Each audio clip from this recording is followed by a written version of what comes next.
Saudi अरब ने telecommunication पर हमला करके संगीन गलती की। यमन के हौसियों का सऊदी हमलों का बदला लेने का ऐलान। हौसियों के अंसारुल्लाह मीडिया पर जारी बयान में कहा, अल हुदैदा और जजीरा कमरान में शहरी तंसीबात को निशाना। हूतीज जो हैं यमन के, वो सऊदियों के खिलाफ तो दखियानों के ज़माने से हैं। जी जी। और वो जो हैं वो बिल्कुल ईरान के साथ हैं। ये तो this is an old game. Right. देखिए बिल्कुल सही, where is the war headed. मैं और दूसरी बात ये भी है कि कई दफ़ा ईरान इन वेपन्स भी टेस्ट करवा लेता है। ठीक है, सऊदीज़ भी हमले करवा दिया। तो ईरान जो है उसकी ख्वाहिश है कि हम डरा के रखें सऊदीज़ को अंडर।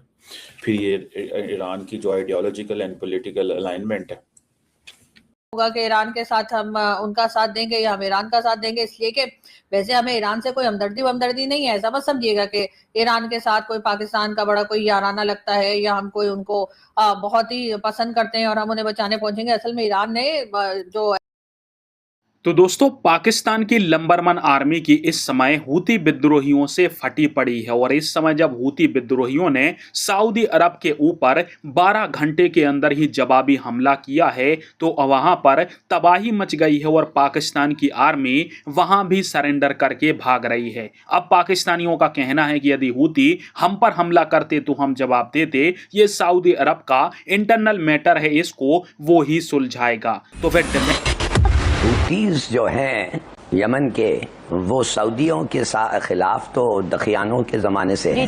जी। और वो जो हैं वो बिल्कुल ईरान के साथ हैं। ये तो this is an old game. Right. देखिए बिल्कुल सही, where is the war headed. मैं आपको कहता हूं simple, more friction, deeper distrust, greater violence, broader conflict. America तो आज भी एक इजरायली प्रॉक्सी बन गया है। सही कह रहे हैं। Trump has no independent policy concerning the middle east, है ही नहीं जो ग्रेटर इजराइल। निकलती हूँ तो तब होता है, वरना नहीं। तो जाहिर है कि पाकिस्तान का भी यही है कि ईरान ने जो गल्फ कंट्रीज की मार लगाई है, तो उसके बाद तो जी हमारी यही दुआ है कि भाई सऊदिया को ना ही छेड़े तो अच्छा है। इसलिए कि अगर उसने सऊदिया को छेड़ दिया तो उसके बाद अगर ईरान ने हमें छेड़ा तो फिर हम तो उठने के काबिल नहीं रहेंगे। इसलिए कि यूएई तो फिर चले, उसके पास पैसा वैसा बहुत है, बहुत लोग साथ देते हैं।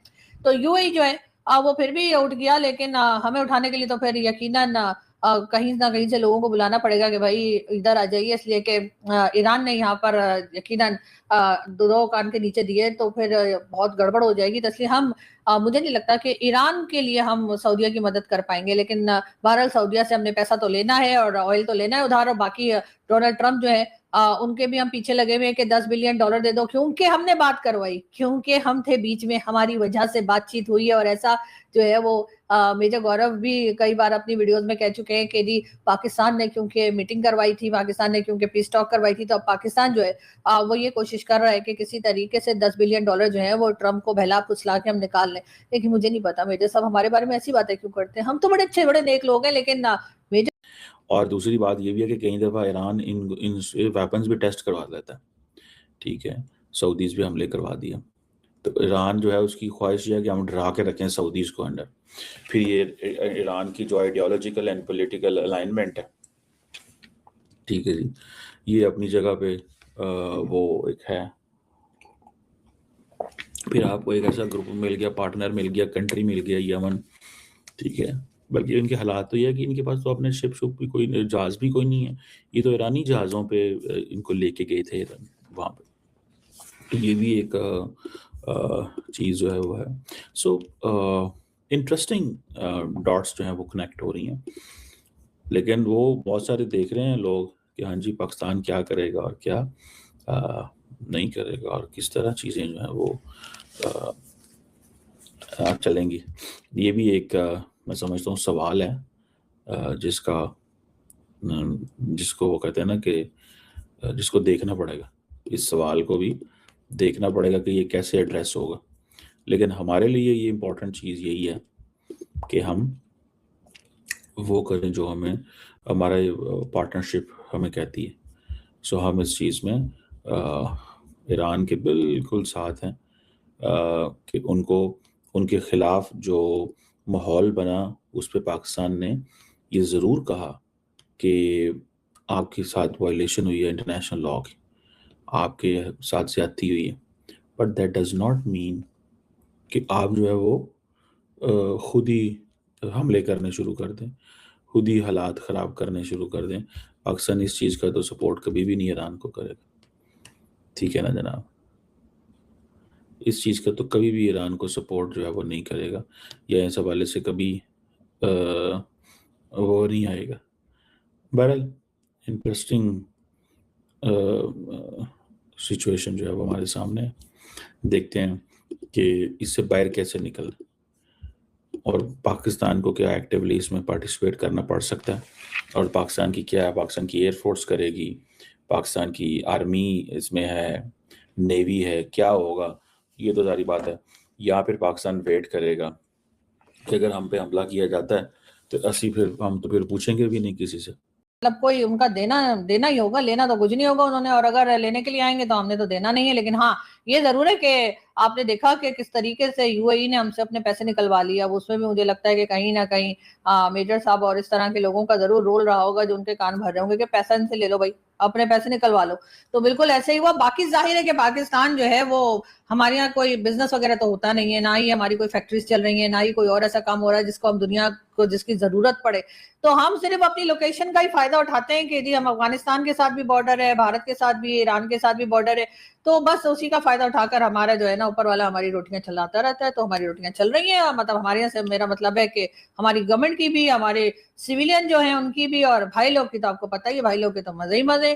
तो बहरहाल यहाँ से कहीं ना कहीं के ऊपर जो लीडरशिप है इन बोथ जो सऊदी अरब और ईरान के अंदर, वो डायरेक्ट भी नहीं लड़ना चाहते। सऊदीज़ ने ऑलरेडी रिप्रोचमेंट किया हुआ है। सऊदीज़ तो ये भी कहते थे कि यार हमें जो है वो जिसे कहते हैं ना, हर कीमत के अंदर ईरान के करीब होना है, क्योंकि सऊदीज़ को पता चल चुका था कि उनकी जो असल लड़ाई होनी है फ्यूचर के अंदर, वो इसके अंदर होनी है, मिडल ईस्ट के अंदर होनी है, जीसीसी के अंदर होनी है। तो ये फैक्टर को भी सामने रखना पड़ता है। So the Saudis are definitely very smart in this sense. वो बहुत स्मार्ट है। वो कोई ऐसा काम नहीं करेंगे जिससे आप ये समझ लें कि एक नुकसान पहुंचता हो और चीज़ें जो है ना वो किसी और डायरेक्शन में जाती हैं। और आप प्रॉक्सी से क्यों लड़ेंगे, ठीक है? तो दोस्तों, पाकिस्तानी पैसे के लिए कुछ भी कर सकते हैं ये तो सुना था, परंतु पाकिस्तानी हर जगह पर सरेंडर करते हैं ये भी सबको आज पता चल ही गया है। सऊदी के साथ एक बड़ा डिफेंस पैक्ट साइन करके शहबाज, इनका ख्वाजा आसिफ आसिम मुनीर लंबी लंबी डींगे हाँक रहे थे कि एक पर हमला, दूसरे पर हमला माना जाएगा, दूसरे पर हमला, तीसरे पर हमला माना जाएगा। पर आज क्या हो रहा है, सऊदी ने कल के दिन कर दी थी हूतियों के ऊपर एयर स्ट्राइक, जिसकी जवाबी कार्रवाई करी है हूती विद्रोहियों ने, और बहुत बड़ा हमला किया है सऊदी अरब पर। यहां तक कि सऊदी की अरामको की एक तेल रिफाइनरी में भी इसमें हिट हो गई है। पर पाकिस्तानी जाहिल वहां पर बैठे हुए हैं, सऊदी को बचाने की बजाय वो अपने भाषण सुनाने में लगे हुए हैं। पाकिस्तानियों का क्या कहना है, ये तो सऊदी अरब का आंतरिक मामला है, इसमें हम हस्तक्षेप नहीं करेंगे। यदि हमारे ऊपर हमला किया होता तो हम बताते कि एटॉमिक सुपर पावर किस चिड़िया का नाम है। पर इन मूर्खों से कोई पूछे कि अभी 1 साल पहले जो समझौता करके आए थे कि एक पर हमला दूसरे पर हमला माना जाएगा, उस एग्रीमेंट का तुमने क्या किया, तो उस पर यह जाहिल जवाब नहीं देंगे। शायद चुपचाप पाकिस्तानियों ने हूती के सामने सरेंडर कर दिया है कि ना तुम हम पर हमला करना और तुम सऊदी पर हमला कर दोगे तो हम जवाब नहीं देंगे। हालांकि इनके पास दुनिया का सबसे ताकतवर 10th जनरेशन का JF-17 फाइटर जेट था, वो भी सऊदी अरब में बैठा है, शायद उड़ नहीं पा रहा है बेचारा। और इसी कारण से सऊदी पर आए दिन दनादन हमले हो रहे हैं और पाकिस्तानी जाहिल सेना वहां पर बैठकर तमाशा देख रही है। इससे अच्छा तो ये